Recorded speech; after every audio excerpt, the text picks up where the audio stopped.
Hello, coaches. Welcome back to the second part of the lecture called Working Through Fear. My intention here is to add to your set of coaching tools some more interventions that you might potentially use very frequently because a lot of clients do resonate at the level of fear. We will talk about the I am intervention, about assessing your client's fear, and also about some questions you can ask your clients to shift them higher. Before we start though, let me summarize what we have covered in the first part. We talked about the instinctual nature of the emotion of fear and about the difference between fear and anxiety. We said that while fear in its pure form simply grabs you, but then things get resolved in one way or another, anxiety is a constant disempowered state where we sit on the fence in the middle of nowhere because we are too scared to do something. We don't want to be disappointed, so we distract ourselves from that fear. And this is where most of your clients resonating at fear will be at. We also looked at 2 fear interventions, reframing fear and naming your clients' fears so that you can shine light on them. If you haven't listened to this lecture yet, please go back and do so because some interventions that we will cover today are based on the ones we already explained in the first part. Let me now tell you about the so-called imposter syndrome. The imposter syndrome, also known as the fraud complex, is almost the exact opposite of the overconfidence syndrome. That is, we feel incompetent and lacking even though there's abundant evidence that we are competent, skilled, and capable. We feel like frauds, like we are deceiving other people by making them think that we are better than we really are. Women are more vulnerable than men to the imposter syndrome. In fact, the imposter phenomenon was actually coined in a 1978 study of high-achieving women. The psychologists who conducted this study found out that many women have a hard time accepting their success and achievement. Surprisingly, success leads them into a bizarre direction of thinking. They start to attribute their success to luck, charm, resilience, the right contacts, everything but their talents, skills, and competence. The bottom line is, most of your female clients will suffer from the imposter syndrome in one way or another. What follows is a demonstration of this phenomenon. But when I talk to you, I almost get the feeling like you really felt like you had it all at a certain, like you really were operating the real authentic Sonia. Or were you? Was there a time where you felt like, the truth is I was not really being my most authentic me for most of my life? Or were you feeling like, truthfully, honest to God, I was this happy, joyous, excited, hopeful, loving woman for most of my life until my dad died? This is the word I came up with, and it comes back to me often, that I was a fraud. And it was that I appeared to have it all. From the outside looking in, most people thought I had it all. But for some reason with me, I don't know if I didn't think I had it all or I was fraudulent in getting it all, so I was always afraid that I wouldn't keep it. That's huge. Why were you fraudulent in getting it all? That started end of high school, going into college. Why did you feel fraudulent? Fraudulent in not being as smart as I thought I was and as smart as other people thought I was. Mm-hmm. And it kind of worked out from there. It's kind of, you weren't smart enough or as smart as you people think you are. Huh? I'm sorry, what weren't you as say? smart. I was saying you thought, well, I'm not as smart as people think I am. But I No. seem to be fooling them. And I'm not actually even as smart as I thought I was.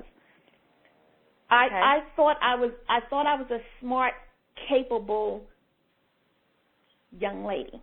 Okay. When did you think it was all a big fraud? It started with the SAT exams, going from being an honor student, and the expectation was when we took our SATs, we would all go off to the colleges of our choice. Mm-hmm. And even though in school, in classroom environment, I excelled and got excellent scores, starting with the SATs, I did not. Okay. So I didn't go to the college of my choice. From that part, yep. and it started from there because I have always wanted my MBA, but I don't have my MBA, and when opportunity came up that it's like, well, maybe I can go back to school now, I never scored well on the GMAT either. Okay. That has always had in the back of my mind that, yes. and Michael always thought I was smart.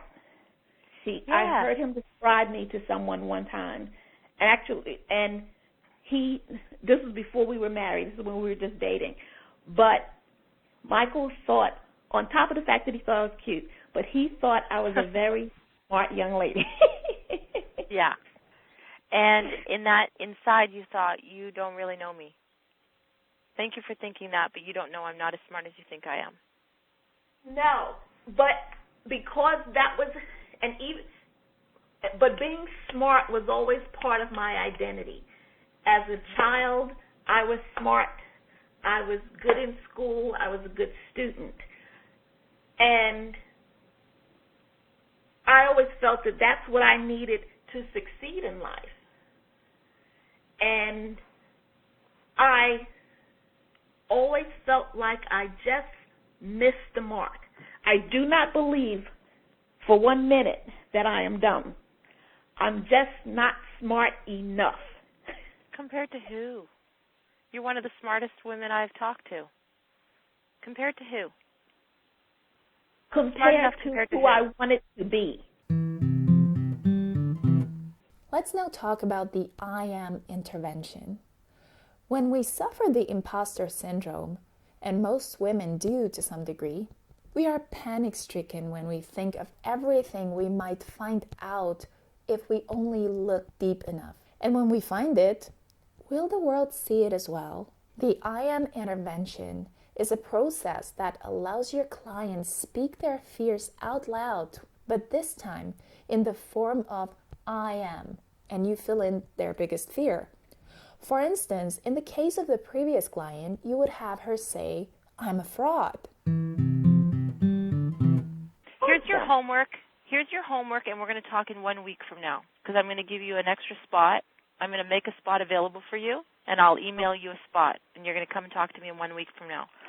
For the next week, when we hang up the phone, I want you to look into the mirror, and I want you to say over and over and over and over and over and over and over to yourself, I am a fraud. I want you to say it so many times to yourself that finally something in your spirit says, enough already. Whatever. Let's get on with it. What are the worst things? What are you so afraid of people finding out, Sonia? What are you so afraid that you keep yourself small so that nobody will find out what? You're not smart enough? You're a fraud? What are the other things? Just tell me. I'm a fraud. I'm not smart enough. What are you afraid people will find out? Those are the big ones, that I'm not smart enough, capable. That's a big, I'm not smart enough and I'm not capable of. Okay. Sonia, say to me right now, this is what I want you to say. I am not capable enough and I am a fraud. Just say it to me. I am not capable enough and I am a fraud. Say it again. Say it 10 times. I am not capable enough and I am a fraud. Again. I am not capable enough and I am a fraud. I tell you this now, I'm not liking saying this, but okay. Of course you're not. This is why I want you to say it. This is why I want you to say it.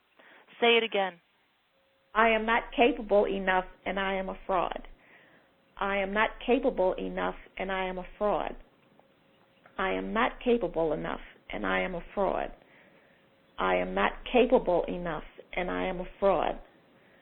I am not capable enough, and I am a fraud. I am not capable enough, and I am a fraud. Are you ready to get on with it? I am more than ready to get on with it. But the voice in your head has been trying to whisper this to you for 20 or 30 or 40 years. You're a fraud. You're not smart enough. You didn't even do very well on your SATs. You're a fraud. You fooled your husband. You fooled your friends. You fooled your work. But eventually, Sonia, someone's going to find out. So why don't you just shine light on your greatest fears? Because this is what you're afraid of. What we spent the last conversation talking about is letting go, the grief, grieving. Today we finally uncovered the truth. You know what I'm really afraid of? That the world will find out that I am a fraud and I'm not capable. That's my biggest fear. And I am so afraid, in fact, I am so afraid that the world will find out that I'm a fraud and I'm not capable of delivering, that I come up with every excuse in the world why I can't do this business. I get in the way of myself. I stall. I sabotage because I'm terrified the world will discover what I have been trying to hide. Why don't we just shine light on your biggest fear? Why don't we just put it right out there? So finally, you're going to say this. This is your job, and I'm not even joking. You're going to get off the phone. You're going to go to the mirror. You're going to look in the mirror, look in your eyes, and you're going to say it. You're going to say it if it takes you an hour, until finally something in you says, I am not a fraud. Oh, my God, this is enough already. You have 1 week. So let's shine light on it so it's no longer a trigger. Because what's happened, it's become a trigger for you. So you will avoid anybody or anything that may figure out or may think you're a fraud. My God, shine light on all these things that you think you're hiding from the world. It's exhausting to be inauthentic. The previous intervention is, of course, a natural continuation of you first defining and verbalizing your client's biggest fears, making them into a list and maybe even ranking them in order of importance. It usually takes a little bit of time to dig out their core fear. Often it appears when you think you have written absolutely all of your client's fears. This is why it is important to ask several times, is that everything? Or is there anything else we haven't covered? Don't worry about being repetitive. It pays off in this case. We often say to our clients that this intervention is almost counterintuitive. Many of us who are interested in self-help are used to repeating positive affirmations, so the idea of saying out loud something negative, something we do not want to manifest in our lives, might feel really uncomfortable. Anticipate this and explain to your clients the purpose of this exercise really well before you have them do it. Tell them that this process, when they do it on their own, is meant to be done only once. Tell them it is designed to feel uncomfortable because the purpose is to show them what their fears are doing to them anyways. Only this time it is more obvious because the fearful voice that is playing their worst fears inside their head like a broken record has now to come out, and we are shining light on it. Tell them we are transferring that battle that is going on inside them into the outside world so that they can better examine it, this time with your help. Please know that this is truly an intervention for clients that resonate at fear, not lower.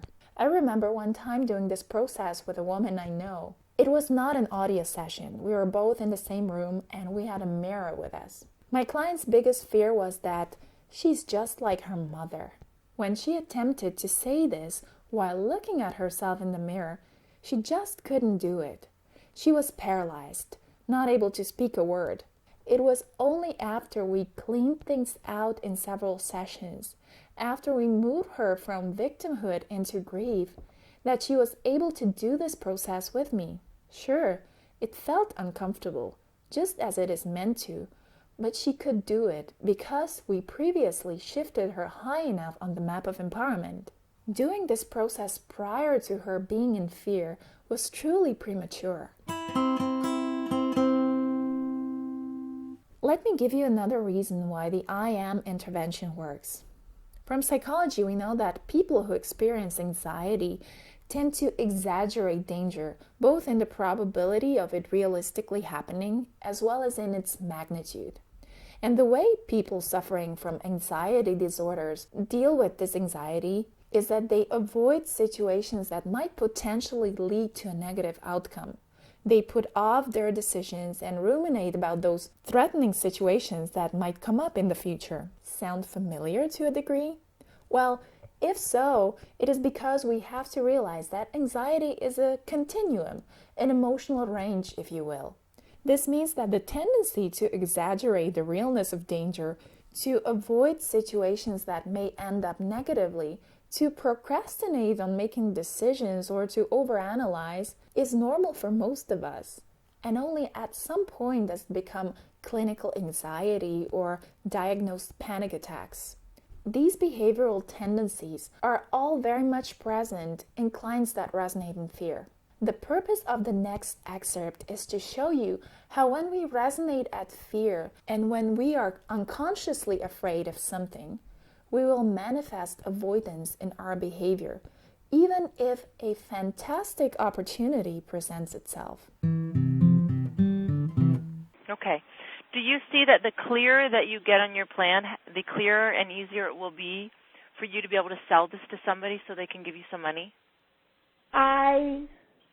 But that's when things start to happen, and it's, well, why would you? I had one of the things that happened was I said to myself, why would someone hire because me? Because you're great at what you do. Money because they have to hire somebody. I haven't done it. I haven't accomplished What have it. you done that made you a six-figure income? Well, what is it that because I was a vice president at a corporation. So what is it you were doing in that corporation that gave you the expertise to know that you can do this for somebody?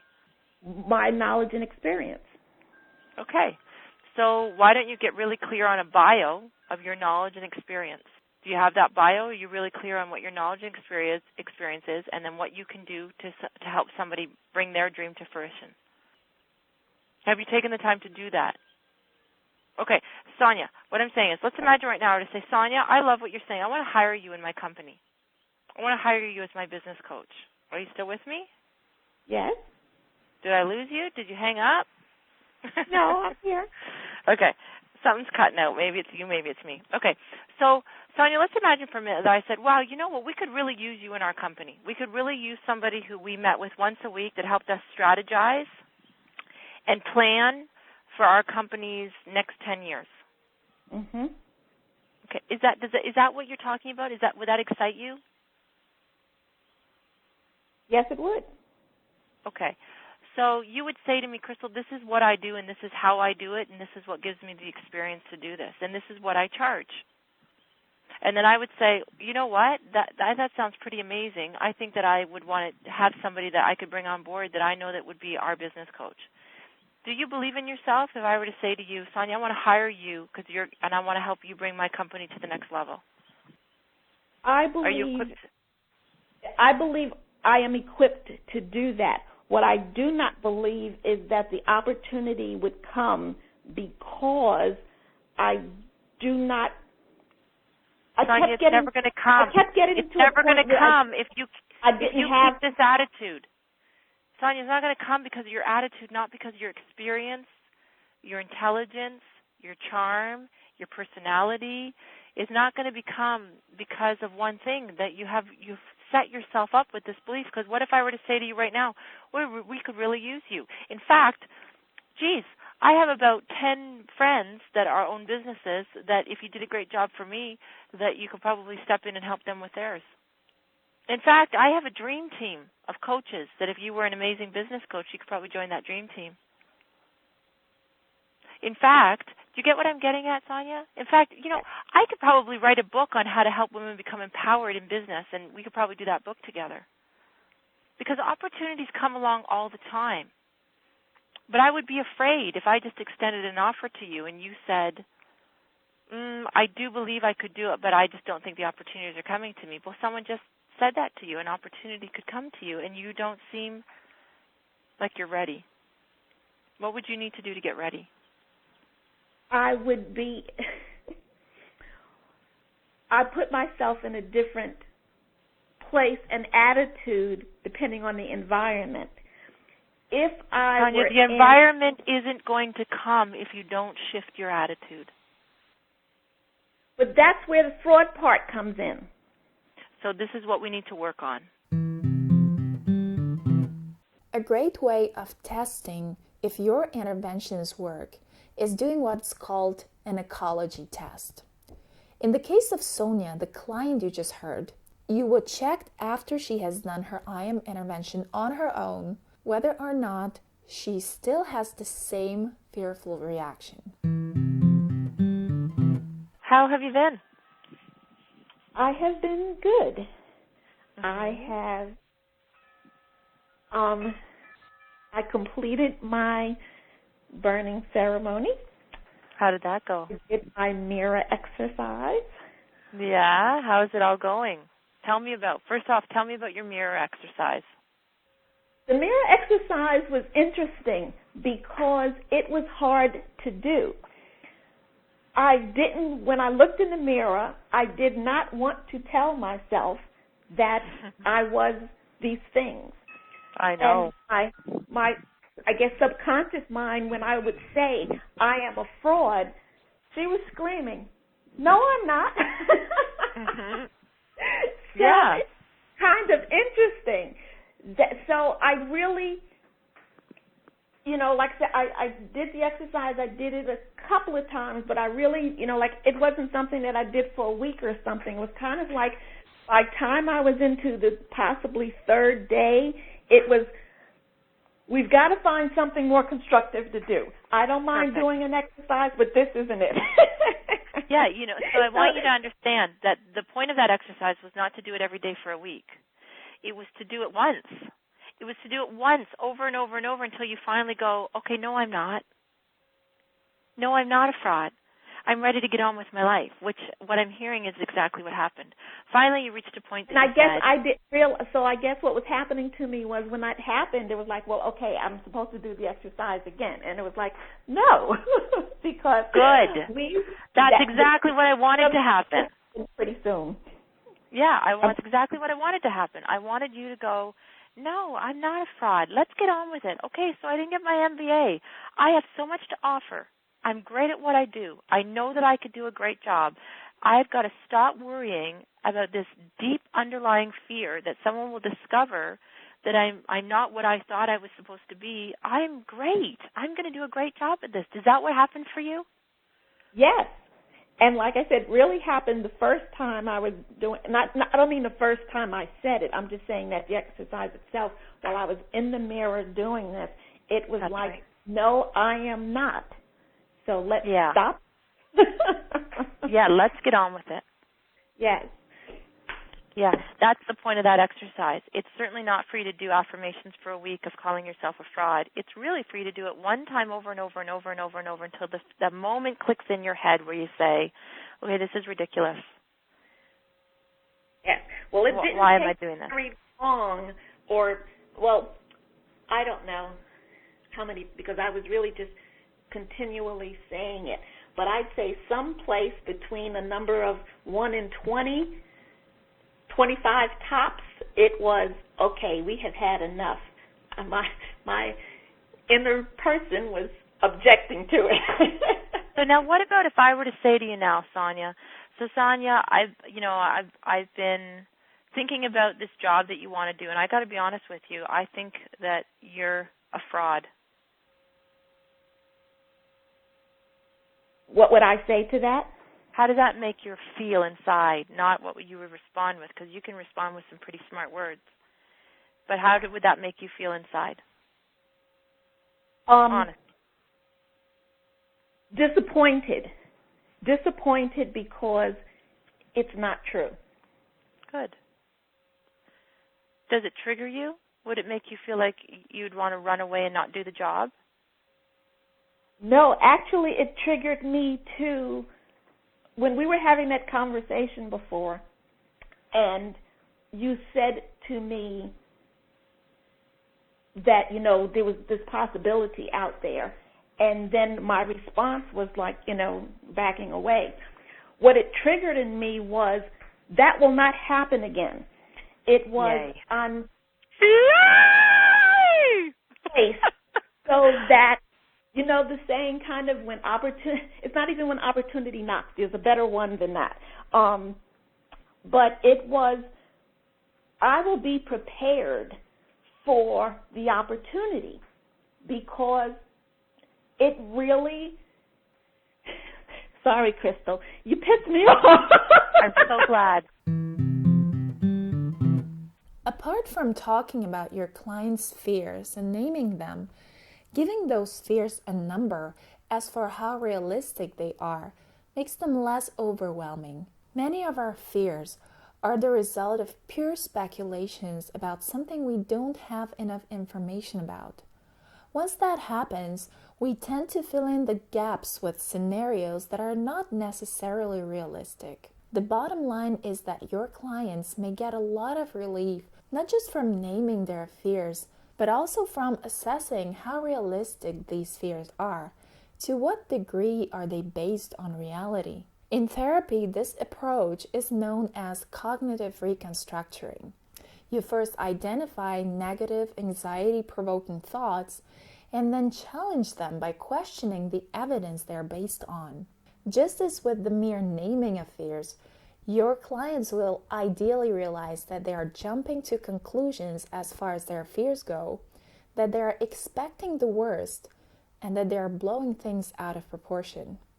A great way to deal with this is to find objective, contradictory evidence to your client's fears. Have them assess the rationality of their fears, giving them a score from 1 to 10, and ask them if there's even a small chance that these might not be realistic fears. And so let me just continue this journey. So you're at let's say, and those, they move around. So let's say you're now getting up to a 5, and you got to look at, what am I afraid of? What am I afraid of? What are you afraid of? Let's think of the first things that come to mind, Sonia. What are you afraid of right now at 53? Tell me what you're afraid of. I am afraid that I am not going to be able to take care of myself. So it's time that we face these fears, because you're manifesting your greatest fears. You're yes, not taking. That I realize. Let me tell you something. You will always be able to take care of yourself. You will always be able to take care of yourself. You will always be able to take care of yourself. So that's an unfounded fear. Have you ever in your lifetime not been able to take care of yourself? Has there ever been a time where you've become a bag lady living on the street? No, but that's the time that's approaching now. No, it's not going to happen. Because see how you've already called someone, you've gone on your journey, you're getting a hold of it, you're taking the bull by the horns, because you're not going to let that happen. So just give that one up. You're not going to fall apart. You're not going to fall apart.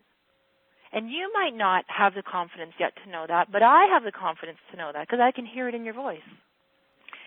Do you have any proof? I just want to know, do you have any proof as you look at those things? Do you have any proof that there's a good chance that that's going to happen? Do you have any proof? Like, is there a 1% chance that you could be wrong about some of these fears? Well, the way I was looking at it is these past 4 years have been proving that I would like not to be right, that my fears are coming true. Your fears are coming true. You really been focused on them, too. Yes, because when I started this, I did not feel that way.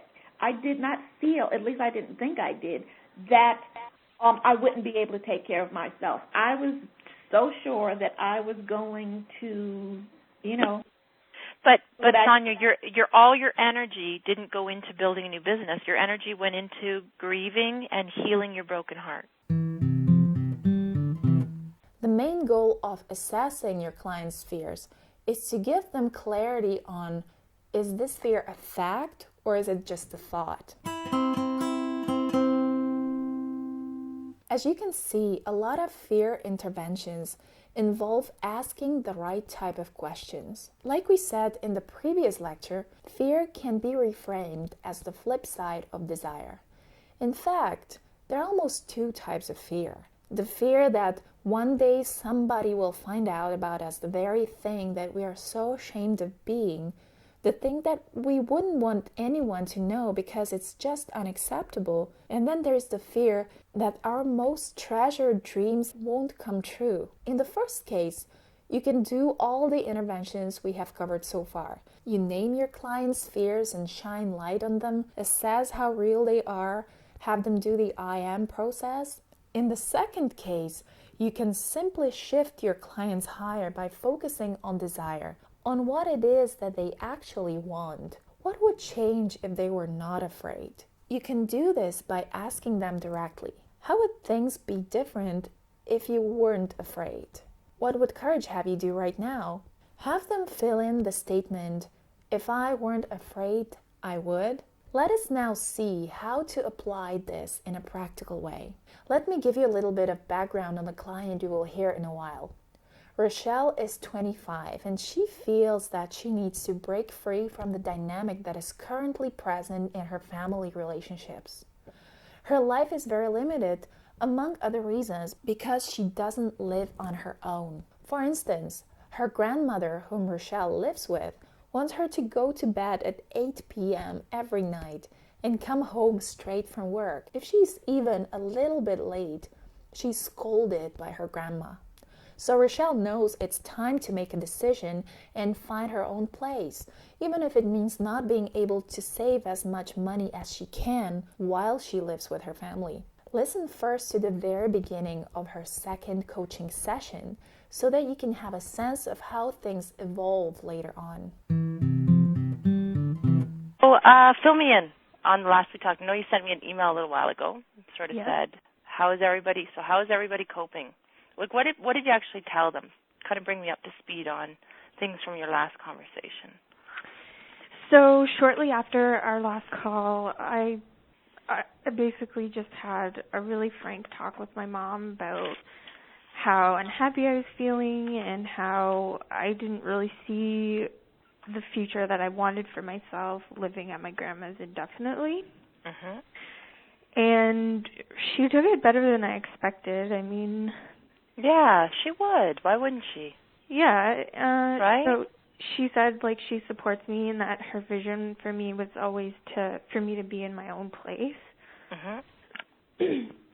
So I just kind of gave myself a deadline that by the spring I would be sort of looking seriously for a place and that I would be comfortable enough financially to be out on my own and that it would give them enough time to really get comfortable with the idea. Yeah, that's given them a long time to think about. So there you go. Yeah. That's totally fair. Because you don't really need to give them that much time. That must be for you, really. Just get yourself ready. Yeah.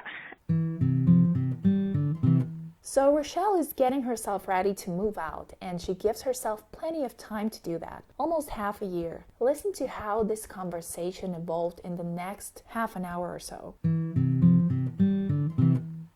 So that's one tip that helps you to continue turning up your light. And then the other thing is really asking yourself when that happens, it's really that you're afraid of something. You're afraid, there's some fear that's coming up. It's bubbling to the surface. And fear really paralyzes us. Fear makes us, it really, but when you can just, again, write it down on paper, you don't have to do anything with it. Mm-hmm. Just acknowledge it. So you write it in your journal again. That's why journaling is so powerful. You write in your journal, what am I really afraid of?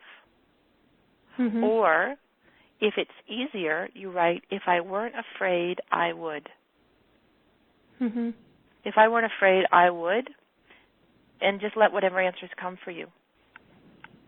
And that continues to help you. If I weren't afraid, I would. Like, what are some of the things that, as I say that right now, if I were just to say to you, Rochelle, if you weren't afraid, what would you do?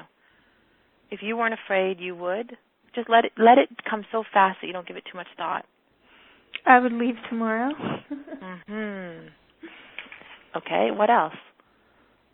If I weren't afraid, I would. That was my knee-jerk reaction. Okay, so that tells me But the only reason you're staying right now is you're still afraid. And what is it that you're afraid of? Being alone. Okay. So let's explore that for a minute. So I'm afraid of being alone. So you would move into your own place, and you're afraid, what, of being in that house by yourself? Tell me what you're afraid of.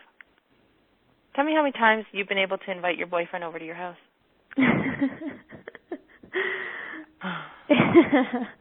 Yeah. Yeah. Well, Are you also afraid of that, of having your own place and knowing that that opens you up to intimacy and letting somebody in, or are you not afraid of that? no, I'm not afraid of that. And in fact, we have plans to light candles and stuff on Friday. Yay! Where are you doing that? Well, it's my brother's birthday, so my other brother's picking up my grandma today, so I'm going to be alone. Yay! So it sounds like you're excited to be alone. Yeah, I mean... So stop for a minute. Stay with us for a minute. Yep. You said to me, if I wasn't afraid I would leave tomorrow, what are you afraid of? I'm afraid to be alone. The truth is, look what being alone is going to give you. Your grandma is going away and you're going to be alone, and you're excited. You're going to be lighting candles. You're going to have a romantic night. You're going to be intimate. You're going to spend time together. It's time for you to take the next step in your life, because the reality is you're not ever going to be alone. You're always going to have you. Just to finish off, let me also offer you the very end of the coaching session with Rochelle. Notice how, compared to the beginning of her conversation with Crystal, she now feels completely ready and even excited to find her own place to live instead of waiting another 6 months. This is the power of asking your client, if I weren't afraid, I would. So what are you thinking about the if I wasn't afraid I would leave tomorrow comment? I think I need to find an apartment. Do you really? Like, don't just say it to me, because I'm not your, I'm here to support you. What do you really think? Do you really think that's what you need to do? Yeah, I do. I think I need to figure it out. So what would be your next steps?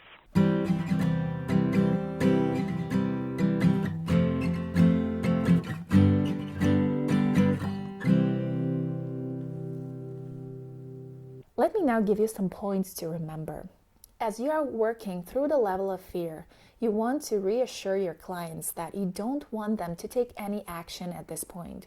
You just want to shine light on what is holding them back. Have at least a couple of ways of bringing your clients from their head into their body so that you can help them look at their fears from a different angle. Don't forget the power of stories, as these might be a great way of inducing a very resourceful state in your client before you do a fear intervention with them.